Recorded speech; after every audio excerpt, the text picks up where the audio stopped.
Whoa. I'm running short of words right now, but I cannot afford this because I have to speak.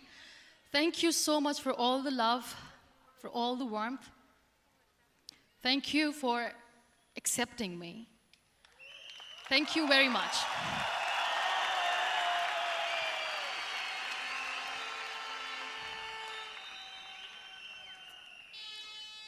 Well, I always start my talk with a disclaimer. And that disclaimer is that I've never claimed to be a motivational speaker. Yes, I do speak, but I feel more like a storyteller because wherever I go, I share a story with everyone. Well, it is a story of a woman whose perfectly imperfect life made her who and what she is today. It's the story of a woman who, in pursuit of her dreams and aspirations, made other people realize that if you think that your life is hard and you're giving up on that because you think your life is unfair, think again. Because when you think that way, you are being unfair to your own self. It's the story of a woman who made people realize that sometimes problems are not too big. We are too small because we cannot handle them.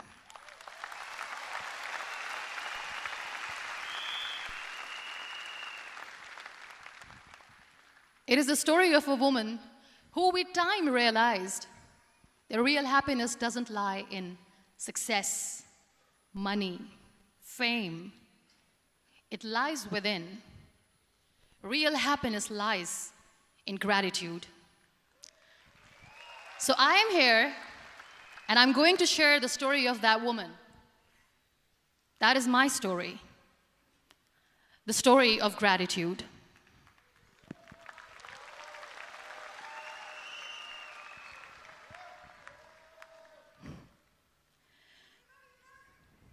I love you too. I love you all. I believe in the power of words. Many people speak before they think. But I know the value of words. The words can make you, break you, they can heal your soul, they can damage you forever.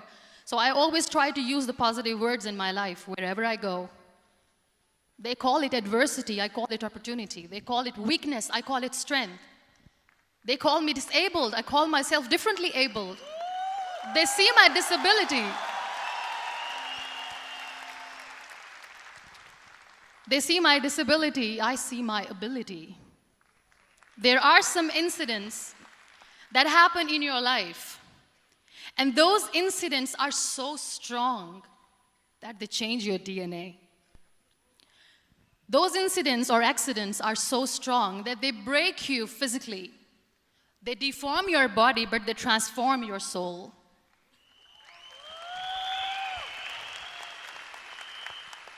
Those incidents break you, deform you, but they mold you into the best version of you. And the same thing happened to me. And I'm going to share what exactly happened to me. I was 18 years old when I got married. And this thing I'm sharing for the very first time on an international level. I was 18 years old when I got married. I belonged to a very conservative family, a Baloch family, where good daughters never say no to their parents. My father wanted me to get married. And all I said was, if that makes you happy, I'll say yes. And of course, it was never a happy marriage. Just about after 2 years of getting married, about 9 years ago, I met a car accident. Somehow my husband fell asleep and the car fell in the ditch. He managed to jump out, saved himself. I'm happy for him. But I stayed inside the car and I sustained a lot of injuries. The list is a bit long. Don't get scared. I'm perfectly fine now. Radius ulna of my right arm were fractured. The wrist was fractured. Shoulder bone and collarbone were fractured. My whole rib cage got fractured. And because of the rib cage injury, lungs and liver were badly injured. I couldn't breathe. I lost urinary bowel control. That's why I have to wear the bag wherever I go. But that injury that changed me and my life completely as a person and my perception towards living my life was the spine injury. 3 vertebrae of my backbone were completely crushed, and I got paralyzed for the rest of my life.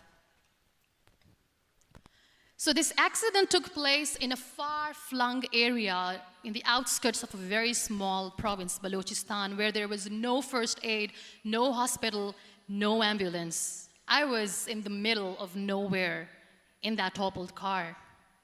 Many people came to rescue. They gave me CPR. They dragged me out of the car. And while they were dragging me out, I got the complete transection of my spinal cord.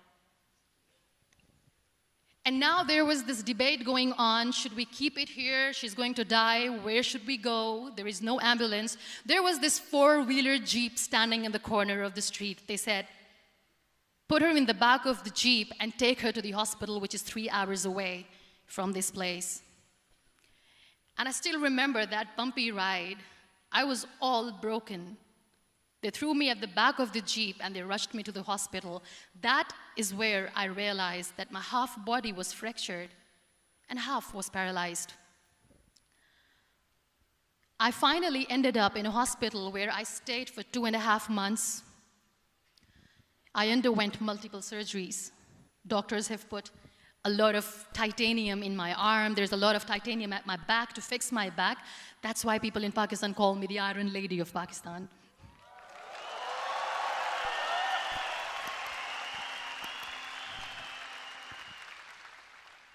Sometimes I wonder how easy it is for me to describe all this all over again. And somebody has rightly said that when you share your story and it doesn't make you cry, that means you have healed.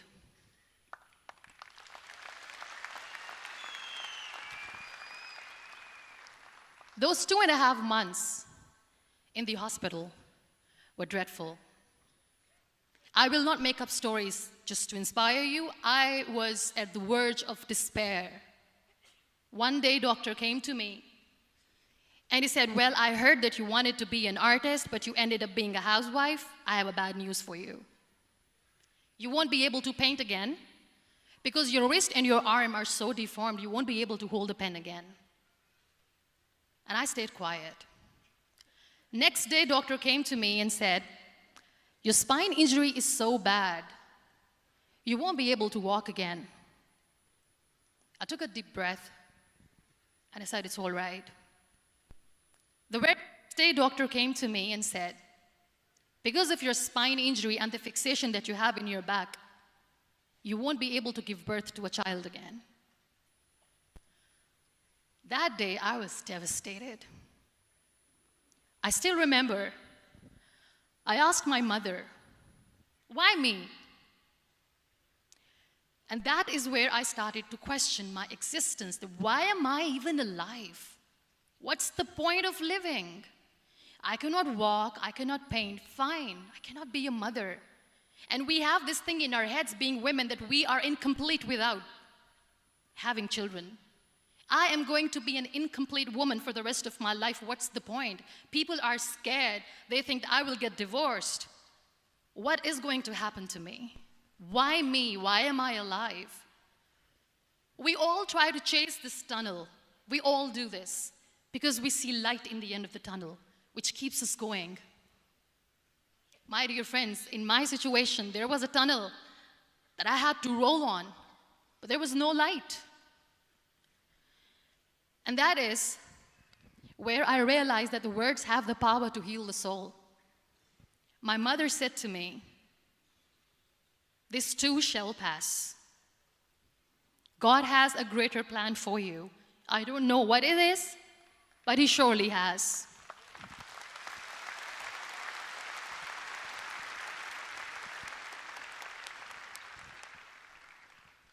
And in all that distress and grief, somehow or the other, those words were so magical that they kept me going. I was trying to put that smile on my face all the time, was hiding. It was so hard to hide the pain, which was there. But all I knew was that if I will give up, my mother and my brothers will give up too. I cannot see them crying with me. So what kept me going was, one day I asked my brothers, I know I have a deformed hand, but I'm tired of looking at these white walls in the hospital and wearing these white scrubs. I'm getting tired of this. I want to add more colors to my life. I want to do something. Bring me some colors. Bring me some small canvas. I want to paint. So the very first painting I made was on my deathbed, where I painted for the very first time. It was not just an art piece or just my passion. It was my therapy. What an amazing therapy it was. Without uttering a single word, I could paint my heart out. I could share my story. People used to come and say, what lovely painting, so much color. Nobody could see the grief in it. Only I could. So that's how I spent 2.5 months in my hospital, crying, never complaining or whining, but painting. And then I was discharged, and I went back home. And I went back home, and I realized that I have developed a lot of pressure ulcers on my back and on my hip bone. I was unable to sit. There were a lot of infections in my body, a lot of allergies. So doctors wanted me to lie down on the bed straight for not 6 months, for not 1 year, for 2 years. I was bedridden, confined in that one room, looking outside the window, listening to the birds chirping, and thinking maybe there will be a time when we'll be going out with the family and enjoying the nature. That was the time where I realized how lucky people are, but they don't realize. That is the time where I realized that the day I'm going to sit, I'm going to share this pain with everyone to make them realize how blessed they are, and they don't even consider them lucky. There are always turning points in your life. There was a rebirth day that I celebrated. After 2 years and 2.5 months, when I was able to sit on a wheelchair, that was the day when I had the rebirth. I was a completely different person. I still remember the day I sat on the wheelchair for the first time, knowing that I'm never going to leave this, knowing that I won't be able to walk for the rest of my life. I saw myself in the mirror, and I talked to myself. And I still remember what I said. I cannot wait for a miracle to come and make me walk. I cannot sit in the corner of the room crying, cribbing, and begging for mercy because nobody has time. So I have to accept myself the way I am. The sooner, the better. So I applied the lip color for the first time.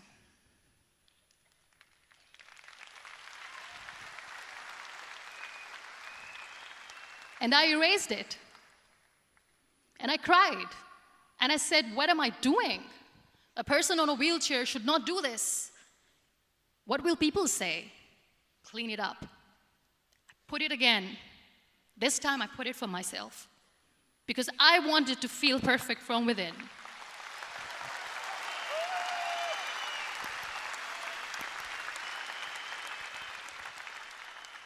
And that day I decided that I'm going to live life for myself. I am not going to be that perfect person for someone. I am just going to take this moment and I will make it perfect for myself. And you know how it all began? That day I decided that I'm going to fight my fears. We all have fears. Fear of unknown, fear of known, fear of losing people, fear of losing health, money. We want to excel in career, we want to become famous, we want to get money. We are scared all the time. So I wrote down one by one all those fears, and I decided that I'm going to overcome these fears one at a time. You know what was my biggest fear? Divorce. I couldn't stand this word. I was trying to cling on to this person who didn't want me anymore, but I said no. I have to make it work. But the day I decided that this is nothing but my fear, I liberated myself by setting him free. And I made myself emotionally so strong that the day I got the news that he's getting married, I sent him a text that I'm so happy for you and I wish you all the best. And he knows that I pray for him today.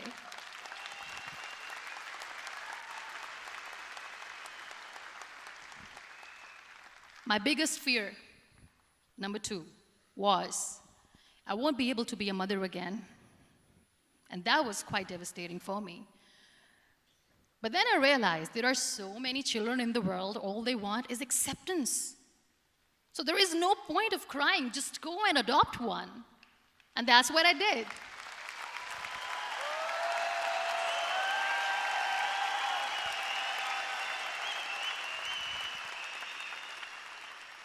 I gave my name in different organizations, different orphanages. I didn't mention that I'm on a wheelchair, dying to have a child. So I just told them that this is Muniba Mazari and she wants to adopt a boy or girl, whatsoever, but I want to adopt a kid. And I waited patiently. 2 years later, I got this call from a very small city in Pakistan. I got a call and they said, "Are you Muniba Mazari? There is a baby boy and would you like to adopt?" And when I say yes, I could literally feel the labor pain. I said, yes, yes, I am going to adopt him. I am coming to take him home.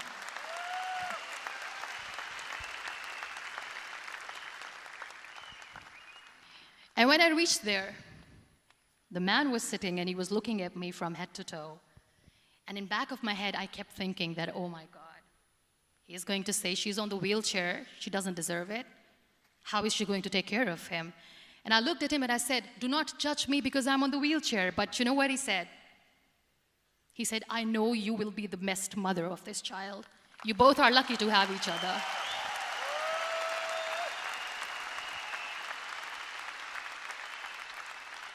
And that day, I was 2 days old, and today he's 6.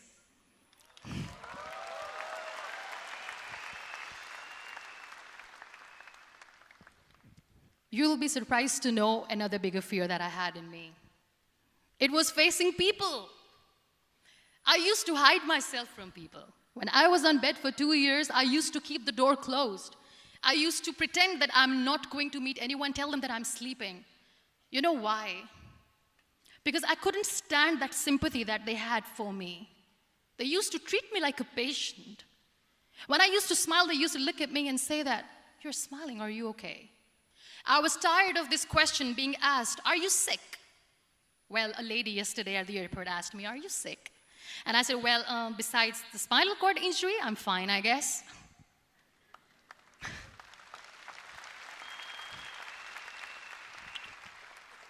But those are really cute questions. They never used to feel cute when I was on the bed. So I used to hide myself from people, knowing that, oh my God, I'm not going to see that sympathy in their eyes. It's all right. And today I'm here speaking to all these amazing people because I have overcome the fear.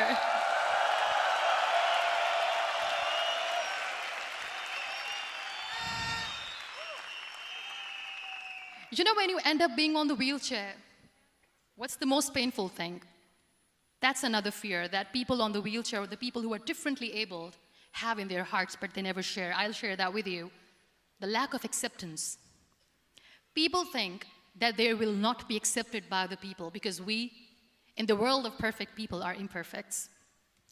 So I decided that instead of starting an NGO for disability awareness, which I know will not help anyone, I started to appear more in public.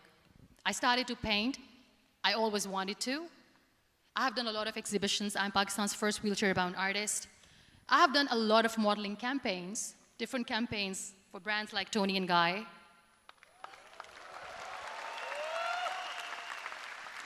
I have done some really funny, breaking the barriers kind of modeling. There was this one by the name Clown Town where I became a clown because I know that clowns have hearts too.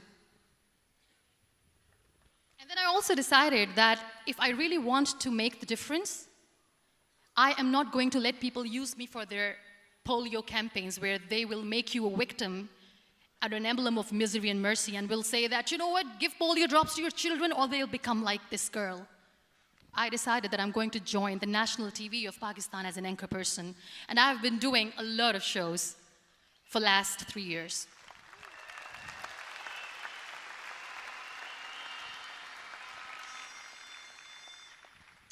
So when you accept yourself the way you are, the world recognizes you. It all starts from within. Thank you. I became the National Goodwill Ambassador for UN Women Pakistan, and now I speak for the rights of women, children. We talk about inclusion, diversity, gender equality, which is a must. I was featured in BBC 100 Women for 2015. I'm one of the Forbes 30 under 30 for 2016. And it all didn't happen alone. You all are thriving in your careers. You have bigger dreams and aspirations in life. Always remember one thing. On the road to success, there is always we, not me. Do not think that you alone can achieve things. No. There is always another person who is standing behind you, maybe not coming on the forefront, but behind you, praying for you and supporting you. Never lose that person. Never.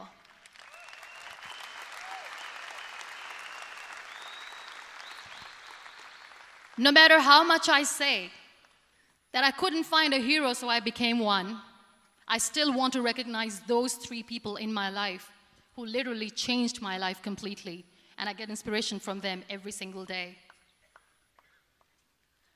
Waleed Khan. Many people know about the terrorist attacks in Pakistan. We have lost many people. And I'm sharing this with a very heavy heart because we actually have lost a lot of people in this huge turmoil of terrorism. These people are barbarians. They do not see people. They're even worse than animals. They have killed people in mosques. They have killed people in churches, temples, even in schools. There was this terrorist attack in Army Public School, Peshawar, where these terrorists entered in an examination hall and they killed our children. And in that attack, that day, this beautiful boy, Waleed Khan, who was my hero, my real life hero, was the proctor who was taking care of the students, was keeping an eye on the students. Those barbarians shot him 3 times in the face, 5 times on his body, and he fell down. I was asked to give a talk in the school after a week of that terrorist attack. With a very heavy heart, I went there and I spoke. We sang a few national songs. I thought that maybe I've done my part, but deep inside, it was killing me. I could see children injured. I could see children sitting on the wheelchairs, looking at me, wondering, what next? What was our fault? Just because we were here to give examination, we have been shot. So many people, so many children lost their friends. Their classrooms were empty. The next day they went to the classroom. So this kid, Waleed Khan, I was asked that he is in a hospital right now, and you have to go and see him and motivate him and tell him that it's going to be okay. And when I saw Waleed Khan coming on the wheelchair for the first time in front of me, face was all deformed. His leg was fractured, his arm was fractured. He couldn't talk, he lost his teeth. He cannot sneeze, he cannot smell. He cannot eat. And I kept thinking, what should I say?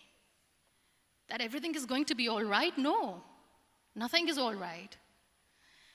And while I was juggling with the words, what to say, what not to say, this beautiful child, Waleed Khan, came to me and he said, "Are you Muniba Mazari?" I said, "Yes." He said, "Baji, let's take a selfie."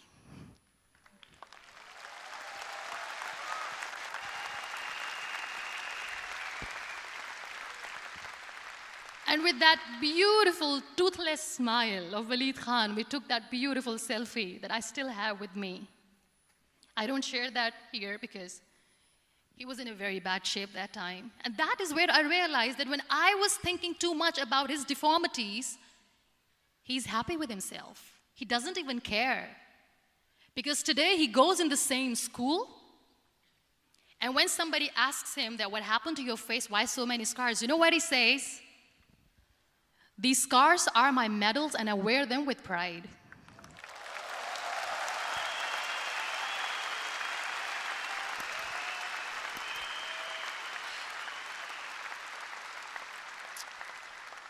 And how beautifully he says the terrorists wanted me not to study. I am going to study. I will become a doctor one day.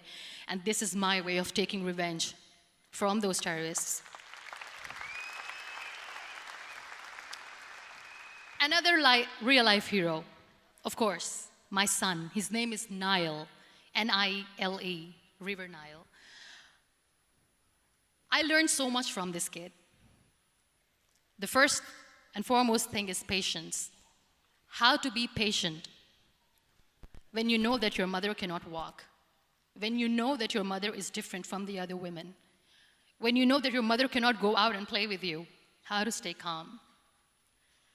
He loves football. And when we got the very first football, he was 4 years old. He was super excited. I still remember he came in the room and he said, "Mom, let's play football." And he kept the ball in my feet. And he said, "Let's kick it."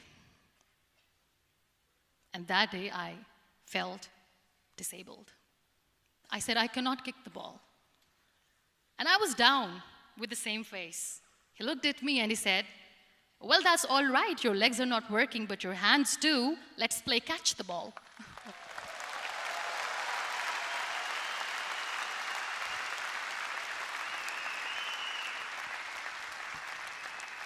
You know what? That day he made me realize that when you think your glass is half empty, come on, your glass is half full. It's all in here and here. Last but not least, the woman who made me realize that heroes have no gender. The woman who believed in me even when I was completely at the verge of despair, where everybody left, she was there. And every time I looked at her, without saying anything, she used to look at me and said, "This too shall pass. God has a bigger plan. And one day you will say that, oh my God, that is why God has chosen me." She never cried in front of me. She has always said that there will be haters, there will be naysayers, there will be disbelievers, and then there will be you proving them wrong. My mother.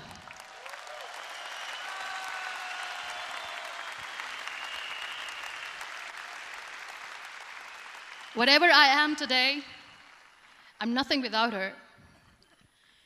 I'm nothing without her. Thank you, Mama. I wish you were here. Thank you for making me who I am today.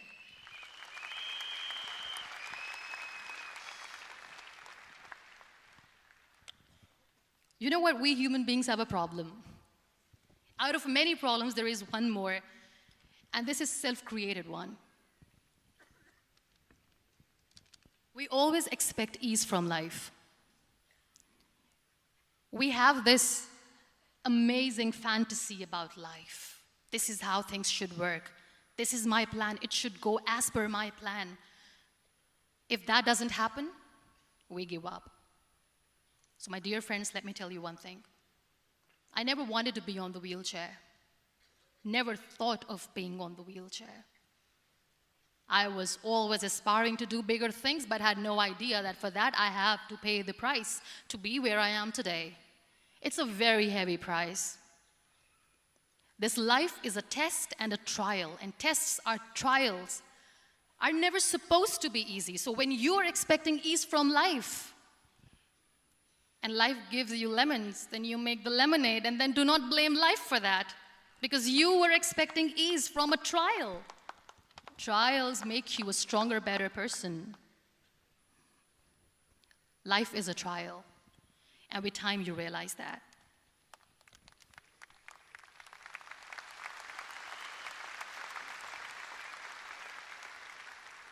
It is okay to be scared. It is okay to cry. Everything is okay, but giving up should not be an option. They always say that failure is not an option. Failure should be an option, because when you fail, you get up, and then you fail, and then you get up, and that keeps you going. That's how humans are strong.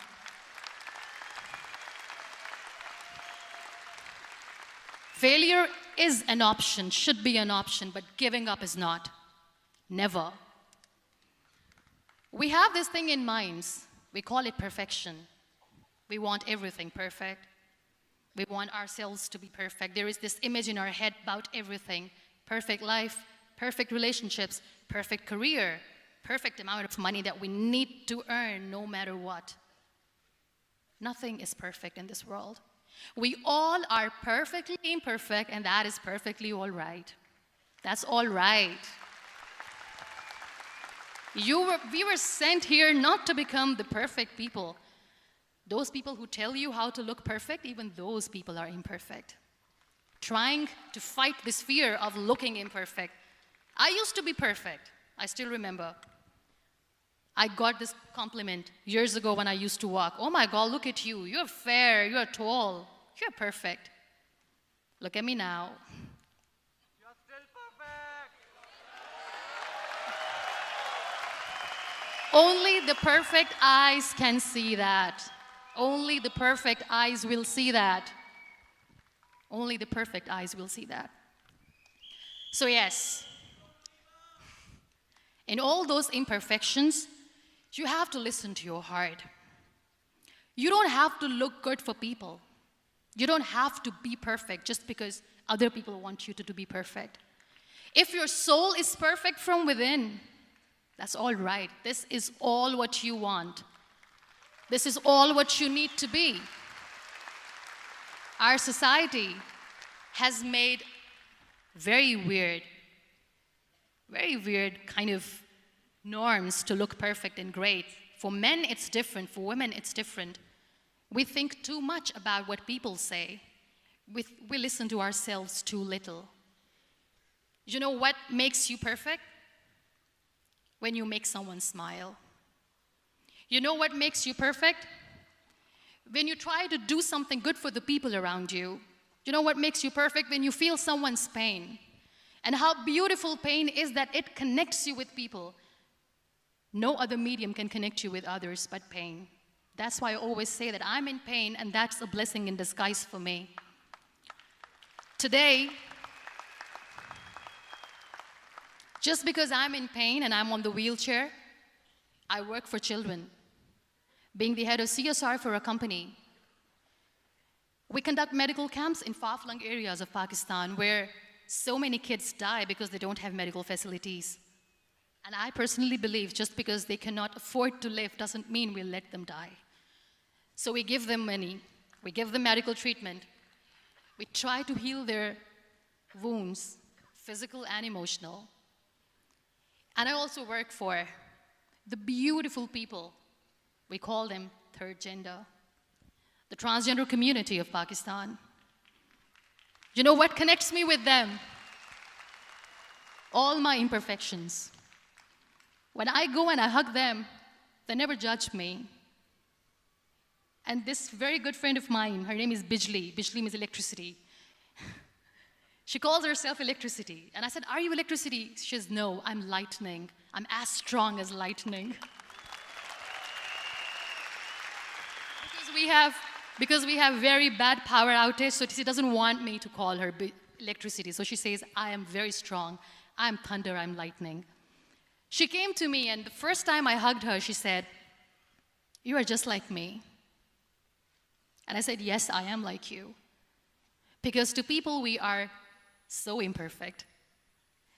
So how beautiful these imperfections are, that because of these imperfections, you can connect with people. Then why are we all running after being perfect? What's the point?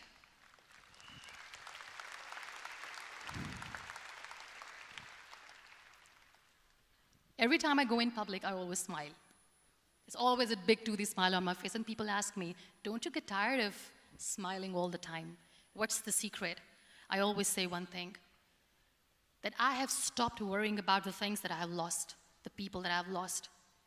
Things and people who were meant to be with me are with me. And sometimes, somebody's absence makes you a better person. Cherish their absence. It's always a blessing in disguise. I always say that people are so lucky they don't even realize. You must be thinking, okay, you're lucky in what sense? Well, the breath that you just took was a blessing. Embrace it.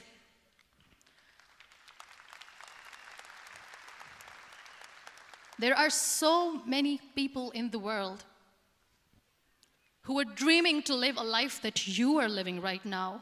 You have no idea. Embrace each and every breath that you are taking. Celebrate your life. Live it. Don't die before your death. We all die.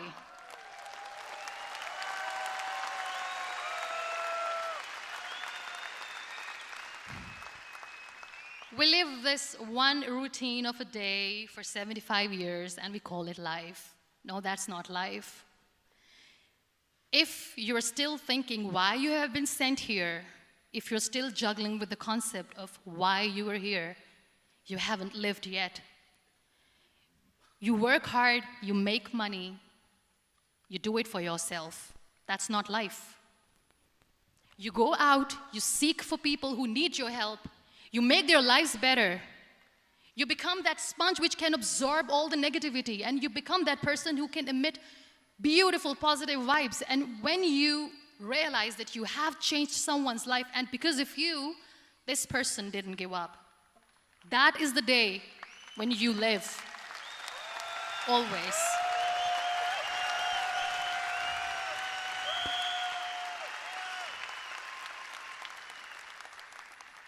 We were talking about gratitude, why I smile all the time. I cry all night when nobody sees me, because I'm a human and I have to keep the balance. And I smile all day because I know that if I will smile, I can make people smile. That keeps me going.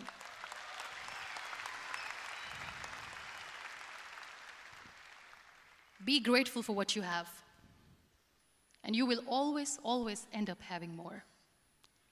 But if you'll cry and if you'll crib for the little things that you don't have or the things that you have lost, you will never ever have enough. Sometimes we are too busy thinking about the things that we don't have that we forget to cherish the blessings that we have. I'm not saying that I'm not healthy and that makes me unlucky, but yes, it is hard. It is hard when I say that I cannot walk. It is hard to say when I wear this bag. It hurts. But I have to keep going, because never giving up is the way to live, always.